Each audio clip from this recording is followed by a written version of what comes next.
Hello, welcome back to another stream. Today we're gonna probably go ahead with the book. And as you can also see, finally I've been able to sort things out with the camera, that it is not too bright and or too overexposed to be a bit clearer. Audio is still the same. Been trying to work something out, but didn't really work in a way that I wanted it to work out. But maybe as well, we're not going to go ahead with the book, but rather going to talk about something else / go through certain articles, maybe something scientific. But we're going to see. We are going to see, But we're going to do something amazing. Well, if I can find that. There we go. There we go, And also gonna show you. And this is where we have stopped yesterday. Or the day before. I don't actually know, but I think it was the day before, yes. Must be. Kind of must be.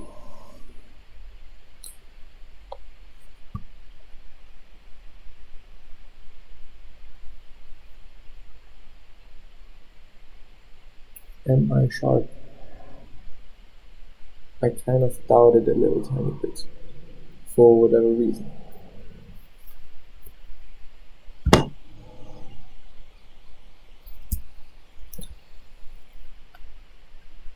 But here we go, I guess. Megapolitics of the information age, the triumph of efficiency over power. I think that's... No, we didn't go through that already, but still I wanna make it a little tiny bit bigger, since I do have some real estate on the right here. There we go. Megapolitics of the information age, the triumph of efficiency over power. The technology of the information age will make it easier to create assets outside the reach of typical forms of coercion, government or otherwise. Economic prosperity requires protection, and a big function of government is providing that protection so that economies can flourish. It is not an easy problem to solve. There will always be people who want what isn't there, and there will be a need to insulate yourself against them. An old Chinese saying, of all the 36 ways to get out of trouble, the best way is leave. Well, it is actually kind of the case, Most often those options that are actually the best are the most simple one. The ones that we all know about, but we are kind of always trying to seek something new. We are kind of always trying to, try to find something, to find another way of doing things, to find another way of achieving things. And even if we know that there is a very, very simple way to do so. But we tend to ignore things very often in general, and well, maybe not necessarily ignore, but we kind of understand that, well, in the end, by not seeing it, by, one could indeed say ignoring it, your life is going to be a bit better, as it is actually the case with, and, I guess climate change, climate regulation, also trying to protect the climate, also trying to protect our planet. People tend to really enjoy forgetting about it, and kind of, well, I think forgetting it is actually the best term to use here, I do not want to say ignore, because ignoring is like something that you consciously do, but I would really argue that we are not consciously trying to hurt our planet, but we just tend to forget about it, that it is the case, by whatever actions we might be taking, that it is a bad idea. Anyway. The information age will alter property, business and work in powerful ways. And I guess there are a few examples there.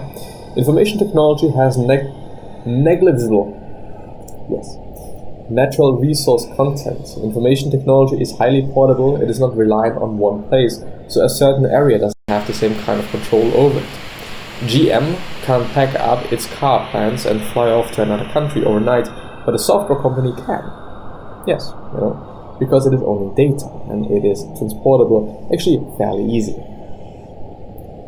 What is going on there? I don't know, and I don't care. Is this actually lagging? Can this be the case? And I still have a slight feeling that let's actually try something. No, that's the wrong thing. What if I indeed use this one? Is it better? No. Well, at least it is fluid and whatnot, but good. But this is way better when it comes to just actually being able to see me and seeing me in a way that doesn't make you puke, I guess. Where have we stopped? Information technology lowers the scale of enterprise. Firms will be smaller and more agile with more competitors. Less opportunities for monopoly. Small enterprises means it will be harder to secure above market wages, since there will be more competitors and less control by employees. Unions lose their power. Information technology lowers capital costs, which will increase competition and entrepreneurship. This will also reduce barriers to exit, making it easier for companies to go under and less likely that banks will rescue and bail them out. Information technology has a shorter product cycle. Products will become obsolete faster, so any gains from extortioner above market wages will be short-lived. Well, that things are going way faster than we all were able to imagine like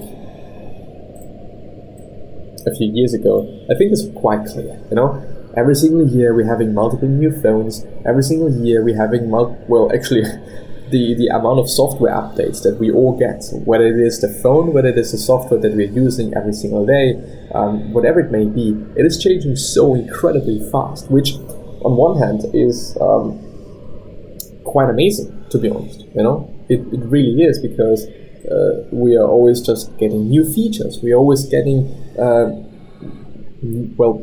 more efficient software, we are always getting this new type of stuff, and we all like new stuff, let's be honest, we all like new stuff, unless the new stuff does not work as good as the old one, which, quite often is also the case, to be honest. I do see the problem. The problem is this, I guess. Yes, might be. This might be the issue.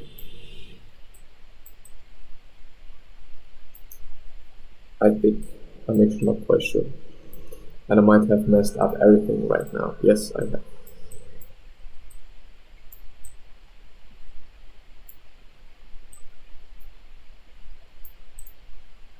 But I guess it is better right now, It might actually lead to performance being not as good. Well, I guess. For whatever reason, I do have a feeling that it is not sharp. And I would not like to actually have that, but I do not understand why. Because here on my screen, everything is sharp as it can be. But here it isn't. Might be due to whatever. Anyway, you can see me, and that is quite enough. I think it is amazing. The amount of software updates that we all get, the increased efficiency that we all get through every update, hopefully and potentially, and also the amazing way in which software can improve hardware is amazing. I mean, let's have a look at Google and their Pixel phones and all their algorithms and all of these things. This is insane. It really is. And when another phone, another hardware is having the same capabilities, of course, there's going to be a baseline of energy that you need to be having, of power that you need to be having, computing power, to actually use those algorithms, to use this software effectively and efficiently. But then you can just apply this to everything, and it is insane. It really is, I do also know that some people indeed use the camera app from those Pixel phones just because of the way it processes photos, which is incredible. But of course, you know, there are certain limitations to software when you kind of, you know, in terms of hardware. And of course, way better hardware is always going to outwork optimally optimized software. This is just the case. You know, of course, if you have both pretty good hardware and also very optimized software, then this is really amazing. Anyway, products will become absolutely faster, blah blah blah. Information technology is not sequential but simultaneous and dispersed. Unlike the assembly line, infotech can accommodate multiple processes at once. It is possible for people to work together without ever seeing each other, which is amazing if you think about it from a perspective of a company, you know. Microprocessing will individualize work away from the standardized work of the assembly line. This also increases income inequality, since one programmer can write an algorithm worth millions, while another working at an identical laptop could create nothing of value. Resentment between those who create value and those who don't will increase as information technology proliferates. Low-skilled people won't be taken advantage of anymore. They simply won't be able to contribute meaningfully to the economy. Yes, this is definitely something that I see. I do not really get the problem with, well, I get the problem theoretically, but I do not understand why this is such something that you need to point out, that people that are not as skilled as somebody else in whatever field it may be, that they're not going to make as much money. You know, of course, a very small group of people on this planet have the majority of the money. You know, if you just have a look at a list, and actually a few days ago I went through the list and I had a look at it. Might have also been 2 weeks ago, I don't actually remember. But very smart people, i.e. Elon Musk, Bill Gates, Mark Zuckerberg, they are all pretty high on this list. And this is a very small amount of people, and they still have billions and billions and billions of dollars and money. This just makes sense. You know, we all have different strengths, and somebody is very good at whatever you are doing. Of course, and actually also hopefully, this person is going to make more money than you do. Obviously, this also comes down to, you know, marketing yourself and just, you know, being able to present the work that you're doing and whatnot in the end, which might actually be as important as the work itself. Still need to think about that because I had to as well. But for me, this just makes sense. For me, this is just something, this is just life, you know. People are going to be better at something than you are, and this is what it is. The individual as an assembly, as our access to information technology grows, we'll be able to multiply our abilities by manifesting a potentially limitless number of agents to complete tasks for us. Whether they're humans or programs, one person's potential output will increase exponentially with technology. You could even continue acting after death.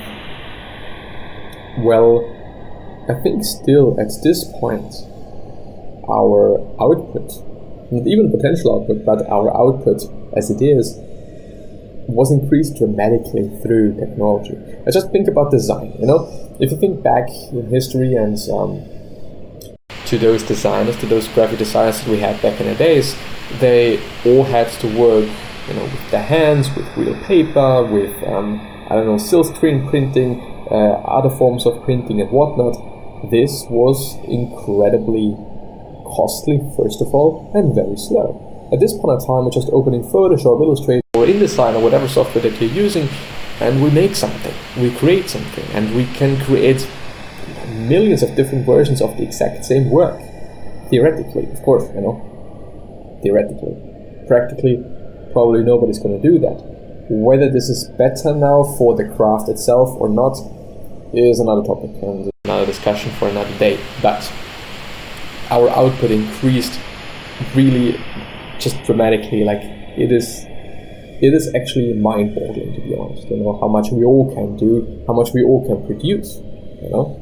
As a professor of mine actually also pointed out, Andy Warhol, I think it was Andy Warhol, or maybe Da Vinci. I guess it was Da Vinci, I might be mixing up things, but he was also talking about Warhol. He said, well, back in the days he was able to create, I don't know, maybe 100 prints in a year or something. But at this time, we can, of course, either reproduce or produce our own stuff, also, by the way, with silkscreen printing, way, way, way faster, you know? Because back in the days, he had to just brush everything down and draw everything by hand. Of course, using machines and using automation techniques, quote unquote, it's gonna just fasten the process by such a lot. One key difference with the migration to cyberspace is that it's limitless. In the medieval society, the successful and rich concentrated in certain areas, but cyberspace doesn't require this. Instead, you can keep pushing out the boundaries and claiming new frontiers, and in doing so, pulling more resources away from governments and the physical world and into cyberspace. I would actually still argue that those really successful people and those really successful companies, they still are in, maybe not the same area, but they also tend to be in certain areas. You know, Silicon Valley, with a lot of startups and a lot of very big companies, which I don't know the exact place where it is. Anyway, you know, but I think this also kind of makes sense to some degree. You know, we all want to feel. I think that it more or less, unless there's some infrastructural things going on that I just do not know about, you know, maybe the internet there is always just the best and whatnot and the fastest. Could be the case, I don't know, I doubt it. But I guess it has something or has more to do with the psychological and mental game. Like, okay, I am at this place and so I am also a big startup or I'm also a big company. I need to be there, you know, because all big companies are there, which I guess is also sensible to do that to some degree. You know, also regarding your employees, are they going to be more motivated by being at this place? Who knows? Probably. I guess. I don't know. As virtual corporations arise, individuals will domicile their income-earning activities in a jurisdiction that provides the best service at the lowest cost. Sovereignty will be commercialized. Cyberspace is a great equalizer. No matter how many governments or how big of governments enter it, they'll be no more powerful than anyone else. The information war are more likely to break down the old systems than harm the new ones. The new ones will be more robust to their attacks. Well, probably, you know, as things just get better, more or less, or just at least change over time, and with revolutions and with things going on, it just makes sense, you know. And I at least also hope that this is going to be the case, that we're going to be able to better ourselves and better our systems and better the ways in which we do things regarding just various different things. I mean, I really hope that in the future we all realize that the whole climate thing is an issue, you know, and that we should be doing something about that. And I guess if very big companies come up with pretty great ideas, we can solve this problem, or at least kind of expand the time that we can live on this planet nicely, you know, without having to have fears and without having to know that in, I don't know, 10 years we're all gonna die because of whatever reason. So this just really makes sense. But I do also, just coming back to the whole point around companies being in certain areas. On the other hand, of course, there are certain companies that are somewhere, certain very big companies that are somewhere, and through cyberspace and quote unquote cyberspace, through the internet, we all can connect, which is incredible. I mean, as good and as at the same time bad things can be, you know, technology as a thing, it is just incredible. You know, I can talk to, or I can basically see my mom that is living 100 kilometers away from me. You know, I can see her, I can talk with her, I can just, I don't know, call anyone on this fucking planet and talk with this person and just discuss things. This is like really insane. And of course, not everyone is capable and able and maybe even allowed to use this technology, but I guess this is also going to change in the future. Whether it is going to be like that, okay, we're going to have this quote-unquote new technology, we're going to have these new things and whatnot, and those in emerging countries are just going to have what we have now, or we all kind of just step up to the same level. I don't know, and I'm not an expert in that, but I do dearly hope that there's going to be more companies in the future that come up with great ideas around problems that just need to be solved. You know, obviously there is definitely also a market for products and companies and things that might be solving a problem, but a problem that is not that well important. You know, maybe not at least for me, and maybe not at least for society in general. You know, us as a whole thing. Of course, I'd also like to have a golden phone case. No, I actually wouldn't like to have it, but some people want to have a gold phone case, and those companies that are building these, they are solving a problem. You know, as quite everything is about problem solving nowadays in life. And well, maybe not only nowadays, but I think a big part of life has always been problem solving. But I would really like to see companies trying to solve important problems and trying to solve problems that just need to be solved, you know, things that we tend to forget, maybe ignore, I guess. But yeah, with that being said, so I'm going to end the stream. I'm going to see you next time.